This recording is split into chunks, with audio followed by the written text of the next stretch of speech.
대체성을 갖추려면 균질적 분할합체성, 이동성, 분별성 및 내구성을 두루 갖춰야 한다. 균질적 분할합체성은 수와 같이 사칙 연산이 될 수 있는 고유 성질이다. 이동성은 대상을 특정 시간과 장소에 옮기기 쉬운 성질이다. 분별성은 금, 은, 지폐와 같은 특정 물질 또는 특정 온라인, 디지털 장부를 통해 사람이 눈으로 쉽게 확인될 수 있는 성질이다. 내구성은 그러한 물질과 장부가 시간과 외부의 공격에 변함이 없어야 한다는 성질이다. 대체성이 높다 낮다는 판단의 기준은 위와 같은 균질적 분할합체성, 이동성, 분별성 및 내구성을 얼마나 갖추었나 하는 것이다. 대체성이라는 단어는 일반인들이 쉽게 접하지 않아서 낯선 용어인 반면 대체제라는 용어는 낯설지 않다. 우선 대체성과 대체제라는 용어부터 구분지어 생각해보자. 화폐, 가상자산에서 주로 사용되는 대체성은 완전 똑같다라는 성질로 특정 물질 자체의 고유 성질에 기반한다. 상품에서 사용되는 대체제는 특정 효용을 대신할 수 있는 둘 이상의 재와 간 관계에 대한 용어이다. 금은 금끼리 대체성을 지니고 있고 콜라는 사이다와 갈증을 해소시키는 청량음료 관점에서 서로 대체제인 셈이다.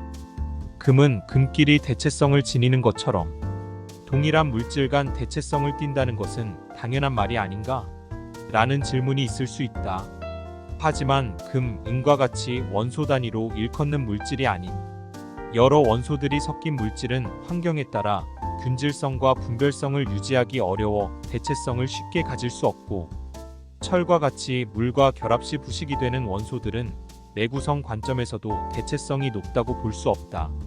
대체성을 가진 대상이 가치와 가격을 가지려면 어떤 상황과 조건이 필요한지 생각해보면, 먼저 대체성 외에 희소성과 인지성이 강해야 화폐가 되기 위한 기본적인 조건이 되지만, 여기서는 화폐의 대체성 측면의 가치를 중점으로 얘기해본다.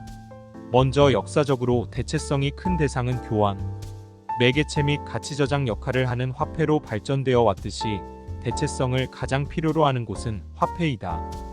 따라서 화폐가 가진 대체성은 어떠한 효용 가치를 가지고 있는지 생각해보자. 대체성은 금융의 핵심인 여수신 가치를 만들어낸다. 오늘 빌린 화폐는 약속된 이자를 더해 원금과 이자를 빌려준 상대자에게 미래 시점에 돌려준다. 오늘의 화폐와 미래의 화폐가 서로 대체 가능해야 이자라는 가치를 발생시키게 된다. 지금의 달러 표시 원금과 미래의 달러 표시 원금과 이자 간 대체성이 완벽해야 한다는 의미이다. 즉 오늘 100달러를 빌리고 1년 뒤에 105달러를 돌려줘야 하지, 1년 뒤에 원금과 이자를 합해 원화 13만원을 준다고 하면 안 된다는 뜻이다. 그리고 빌려준 사람이 갖게 되는 부가가치인 5% 이자 5달러도 원금과 더하고 뺄 수 있는 대체성을 갖추어야 한다. 또 다른 대체성이 갖는 효용은 대금 이동 및 결제를 하는 데 있어서 거래 당사자 간 차액 결제, 즉 내자금 정산이 가능하다라는 점이다. 이는 양쪽 간 물건이 오고 가는 결제를 매번 하는 것이 아니라 일정 주기마다 주고받는 것을 계산해서 차액만 결제하는 효율성을 지닌다. 지금 결제하는 돈과 나중에 결제하는 돈이 같아야 차액 결제가 가능하다. 즉 대체성을 지닌 돈이어야만 지금이 아닌 나중에 차액을 계산하는 효율성을 지닐 수 있다. 차액 결제는 금융 시스템 간 서로 오고 가는 처리권이 많을수록 가치가 발생한다. 즉 100만 건의 거래가 양쪽에서 일어난다 하더라도 차액 결제 한 건으로 처리하면 된다는 점이다.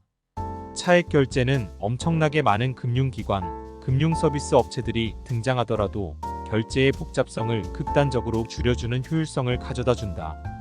차액만 정산하는 것이 수수료 비용과 전산 비용 등 각종 비용을 줄여주는 관점에서 매번 결제하는 방식보다 절대적으로 유리하다. 어떤 자산이 대체성을 갖는다는 것은 전 세계적으로 공통 언어를 가진 자산을 갖는다는 의미로 해석될 수 있다. 대체성을 지닌 공통 언어를 가진 자산은 절대 비교가 가능하다는 큰 의미를 가진다. 절대 비교는 인간의 소유 경쟁을 촉발하는 시발점이 된다. 예를 들어 미국의 찰스와 한국의 김서방이 서로 가진 부를 자랑하는 경우를 보자. 찰스는 뉴욕 소재 저택을 가지고 있다고 자랑하고, 김서방은 서울 강남 아파트 한 채를 가지고 있다고 자랑하면 서로 다른 대상이므로 비교가 쉽지 않다. 물론 뉴욕 소재 저택의 감정평가액과 서울 강남 아파트 감정평가액으로 서로 비교 가능하다고 주장할 수 있으나 신뢰를 갖기는 어렵다. 대체성을 갖춘 자산은 누구나 쉽게 부의 비교가 가능한 특성이 있다. 즉 찰스와 김서방 둘 다 달러라는 공통 단어로 얘기하면 비교가 쉬워진다. 둘 다 서로 자기 이름이 표시된 100만 달러를 가지고 있는 계좌 이미지를 보여주면 된다. 하지만 여전히 100만 달러짜리 계좌 잔고를 캡처받아 보여줘야 하는데 그 캡처받은 계좌 이미지는 정말 진짜일까라는 의문이 남기도 한다. 그리고 미국이 아닌 다른 나라 즉 중국, 러시아 등에서 특정 개인이 그 나라 화폐가 아닌 달러 화폐 형태로 은행 계좌에 100만 달러만큼의 잔고로 가지고 있기는 쉽지 않다. 부의 절대 비교 관점에서 비트코인은 투명성과 함께 전 세계적으로 인지되는 공통언어 지위를 지니고 있다. 이러한 부분은 비트코인이 다른 자산 대비 점점 더 강한 자산이 되는데 기여하고 있다. 즉 비트코인은 누구나 장부를 열람할 수 있기에 상대방의 부를 확인할 수 있을 뿐더러 단순히 숫자만으로 간단 명료하게 부를 비교할 수 있는 화폐적 자산이다. 따라서 전 세계 누구와도 비트코인이라는 공통언어로 부를 비교하고 자랑할 수 있는 조건이 충족된 자산인 셈이다. 부를 자랑할 수 있는 자산들 중 전 세계 공통언어로 적용될 수 있는 자산은 인간의 인정 욕구를 강하게 자극시키기에 인정투쟁적 소유 욕구를 불러온다. 그리고 이체 즉 전달 기능이 작동되는 대체성을 갖는 자산은 보내는 사람 외에 받는 사람이 생기므로 자연적으로 네트워크 이펙트 현상이 발생한다.